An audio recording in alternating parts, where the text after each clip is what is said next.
What's going on, my people? It's your boy Mario, aka DJ Rebelations, and I'm bringing you a new episode of Rebelations Reacts right now. Thank you so much for every single one of you continuously come back, tune into the videos. Greatly appreciate every single one of you. I hope you've checked out the last few videos that I've shared. I hope it's been informative. I think it has been for me, at least.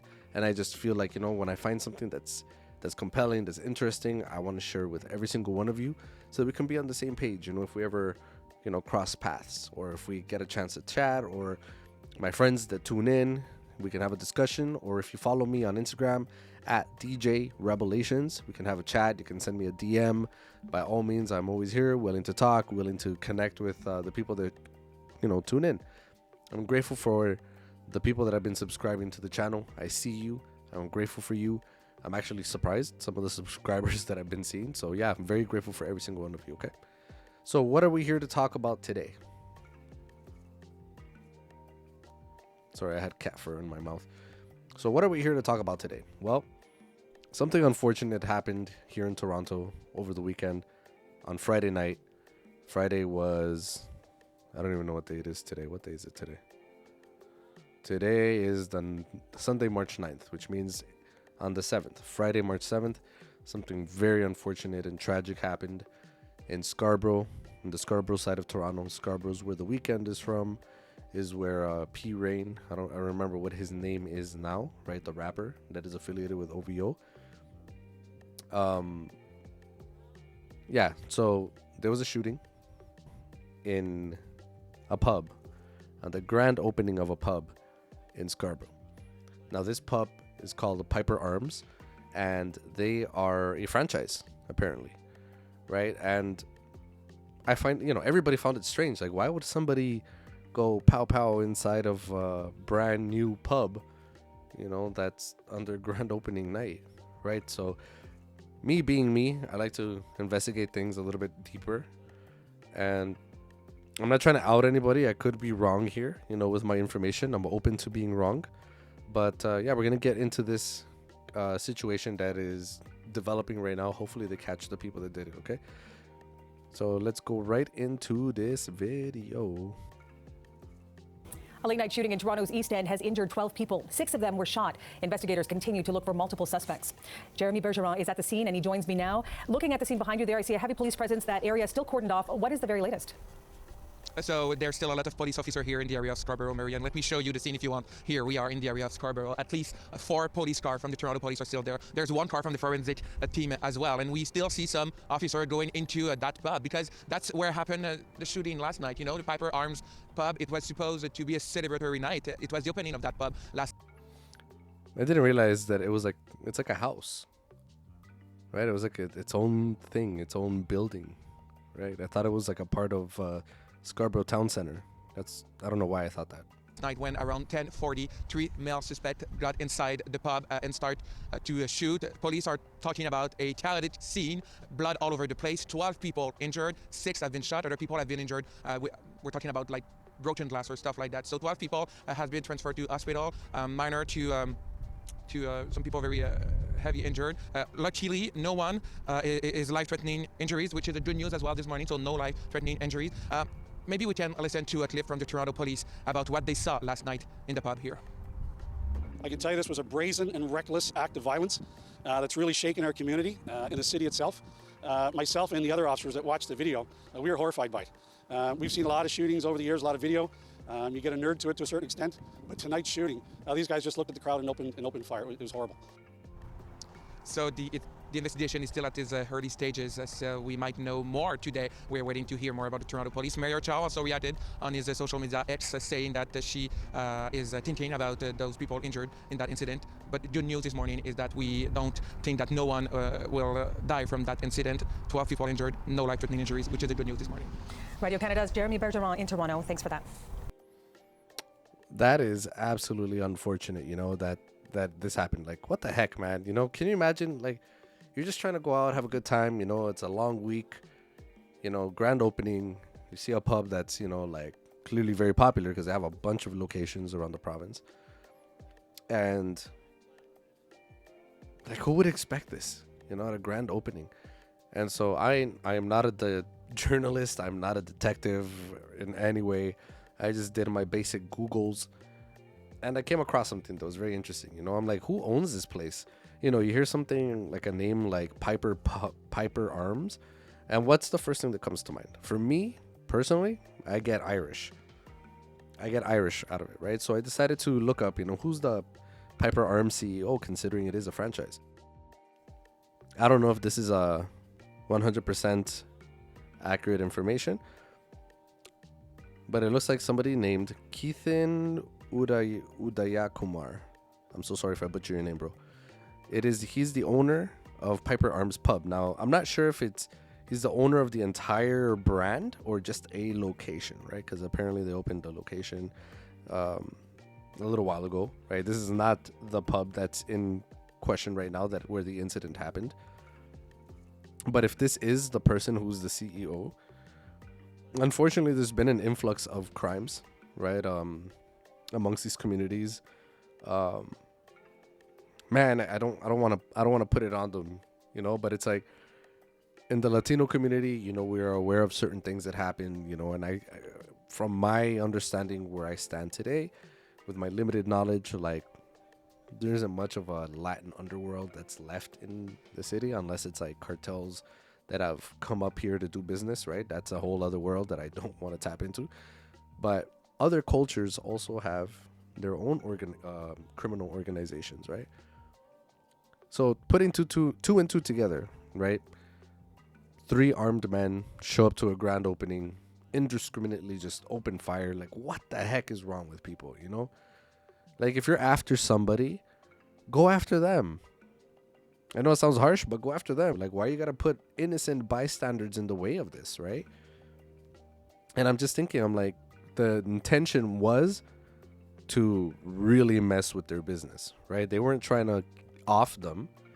You know, they're trying to hurt them little by little. They must have done something, because nobody just shows up to somebody's business and does this, especially on an opening night, you know, with random people.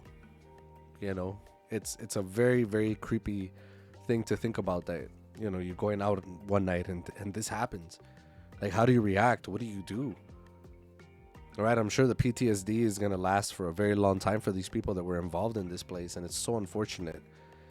Getting hit by shrapnel, you know, if there was somebody that actually had a shotgun, right, and a couple other people had other firearms, right? But, you know, a shotgun, that sucks, you know. Broken glass going everywhere, like, we don't know if it went in people's eyes or, you know, just, we don't know. People are just ducking for cover. Like, this is the kind of stuff that you'll find footage of this in Mexico, unfortunately, right, where cartels, they show up to restaurants and businesses and bars, and they start opening fire on people. And I've personally seen these videos, right, where people are ducking for cover. And it's just so sad, because, like, I've seen a video where there's a child in Mexico, right, at one of these restaurants that is very well aware of what is happening, and he's just wondering if that's going to be his last day, right? And it's so unfortunate. It's heartbreaking. But I obviously don't think there were kids at this particular place. At least I hope there weren't. There wasn't any mention of it. But I don't think that this is something that's going to be occurring more often. I hope not. This is not what Toronto is about. This doesn't usually happen in Toronto. This has to be a link. This has to be linked with, you know, organized crime in some sort of way. Whoever owns that pub or the franchise, if it is that person that I mentioned by name there, who knows, right? But somebody's going to have to give some answers. And it's very unfortunate. I really hope they catch these people, because that ain't cool, man. That's not gangsta. That's not, man. There needs to be a code. There needs to be a code as to, like, how far you're willing to go. Like, why are you doing this? Are you doing this for money? Because if it is for money, that's absolutely pathetic. You're trying to move up the ranks for what? For money. Once again, for money, power. Karma, fam. Like, karma is a very real thing. Consequences for your actions are a very, very real thing. So the people that did this, if the law doesn't catch you, God is going to catch you. Because you don't do that. You don't do those kind of things to people, right? That energy that you put out, it's going to come right back to you, right? There's countless stories of criminals, you know, that go to prison, you know, and some of them come out and Somebody's waiting for them to get revenge. You know, if you live by the sword, you die by the sword. And I just hope that gives people a chance to reflect. I really hope they catch these guys. The Toronto police already said that they're not going to leave any stone unturned to find these people. And rightfully so. Because what the heck? You know? People don't realize, like, when you're committing crimes nowadays, like, there are cameras everywhere. They're going to use people's Ring cameras on their door to see where that car zoomed by. You know, and they're going to trace it using different cameras. Street cameras, home cameras, every kind of camera. Tesla's driving by, you know, they have cameras all around them. They're going to find you guys. They're going to find you guys. When you are away from home, a surveillance camera system gives you an extra set of unblinking eyes and might give you an extra sense of security. We wanted to know, though, if these home camera systems really help solve crimes. Police told Cairo 7's Gary Horker one camera helps, but tonight you'll get a glimpse of the future because a network of cameras is already being used to solve crimes in some neighborhoods. Some believe the future of neighborhood crime fighting with surveillance is a high-tech neighborhood block watch where one of these cameras capturing only one thing can join a connected network of thousands more. Now you've got a mosaic big picture which gives law enforcement a much clearer story of crime and its patterns. Des Moines police recently partnered up with Ring Video, which is owned by Amazon, to create a massive law enforcement portal potentially connecting everyone with a camera who opts into the neighbor's app to share their video and reports with neighbors they don't know and with police. Here's someone that they're saying is checking doors in a neighborhood. But the technology also allows police to see everything being reported on a map. That's part of the network. Police can use that system to electronically zoom in on any neighborhood where a major crime occurs using geofencing, and then they use the Neighbors app to ask everyone in that area for their surveillance video with specific dates and times. We can prompt any subscribers within our jurisdiction that decide to be a part of this by pushing out a message. People can control what you see, right? What comes out of their video camera, they can edit it? Correct, but it's only the clip of what they have uploaded. We don't have the ability to get into their actual surveillance system that's live. We only have the ability to view and review footage that they have actually voluntarily uploaded. Des Moines police are now among 10 departments in our state and nearly 1,200 across the U.S. to partner up with Ring, Neighbors, and Amazon for access to video. Now that number has doubled within the last year. Some departments are promoting the corporate partnership.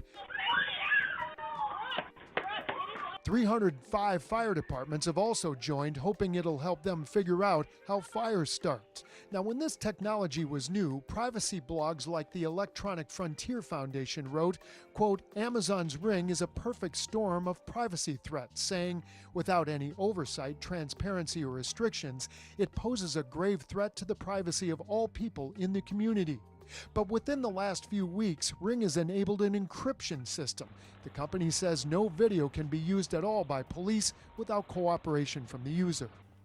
I really hope that this gives other people, it takes away their boldness to want to even think about doing something like this, because it's not worth it. You know, if it's personal, it's personal. You know, go deal with it with that person. You know, that's gangster. You know, going to that person that caused you harm. But don't get innocent bystanders in the crossfire. It reminds me of that story of that kid, you know, or that rapper in the US, right? That happened this week actually, that unfortunately lost his life. It was a rapper out of Texas. I forgot his name. He was riding in the car with his little girl, his 5-year-old girl. I guess the mom had just dropped the little girl off at a car wash or gas station to go with her dad. Literally minutes after. Guys pulled up and they started firing off at the car, at the guy.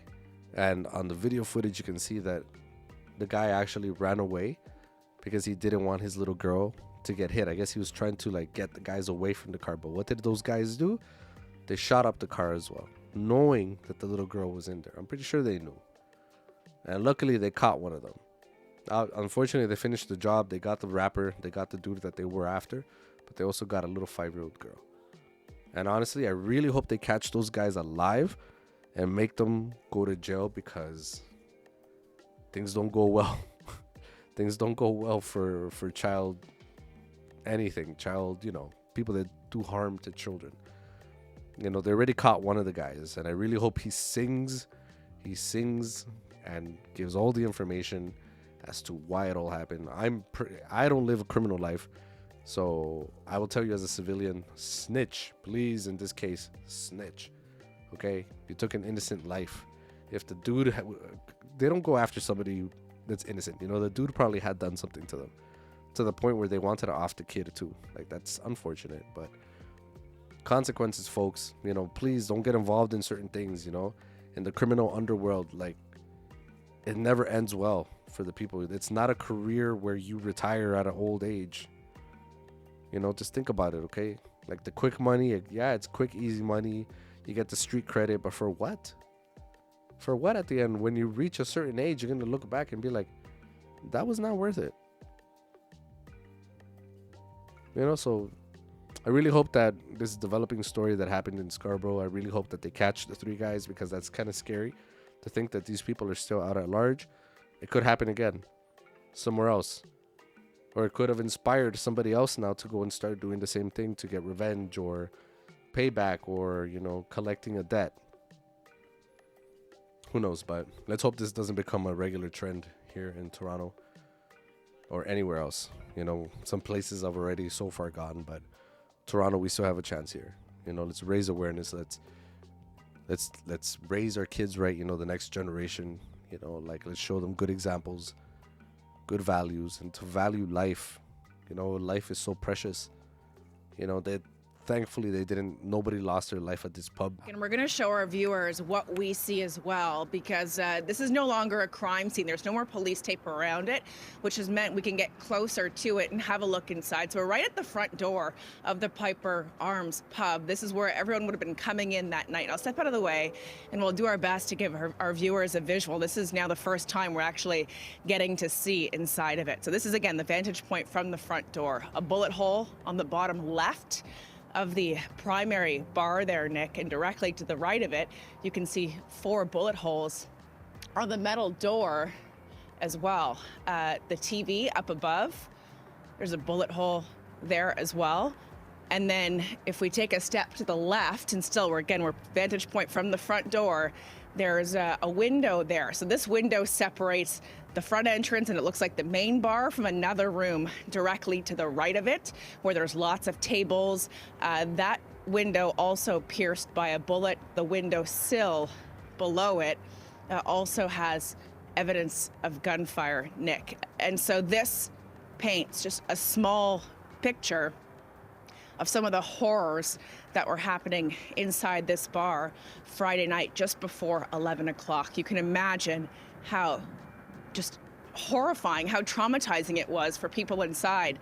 I've had a chance to walk around the bar. This looks like, hundreds of pubs that I've been to, that I'm sure you've been to, and that patrons were enjoying on the opening night of the Piper Arms Friday. Police saying just before 11 o'clock, 3 masked men wearing balaclavas walking through the front door into the bar, opening fire indiscriminately at everyone inside, Nick. These 3 armed men, one of them had an assault rifle, according to the superintendent from the Guns and Gangs unit. 2 others had handguns, and people ducking for cover, running for cover. There's a staircase as well, just directly to the right of that window I was showing you to. There's blood spatter on the floor, handprints with blood on the walls. People were trying to get to the basement, overturned chairs and tables, drinks still on the tables, food still on the tables. Just an absolutely horrifying scene. I've been talking over the weekend with a woman who tells me her daughter was among those shot, that she was a bartender here that night, that she was shot in the arm. Thankfully, she's alive. She's going to survive, but she's now lost some function in her arms. This is, it goes without saying, a lot of people's worst nightmare. As for how the community is reacting, people, of course, all around the city shaken by this as well. Nick, listen. Situation, but we have no idea to the extent of the injuries of the people there, and especially the PTSD that's going to come with it. They just ruined a whole bunch of people's lives. That was supposed to be a night of celebration. So let me know what you think in the comments down below. Please subscribe, please like the video. If you find anything else about this story, please let me know in the comments as well. And, we'll come back to this as soon as we get some more information, okay? I'm your boy, DJ Rebelations, aka Mario, or the other way around. And you are tuning in to an episode of Rebelations Reacts right here. Please follow me on Instagram at DJ Rebelations. Same thing on X or Twitter and TikTok. Okay? I'm your boy. Peace out.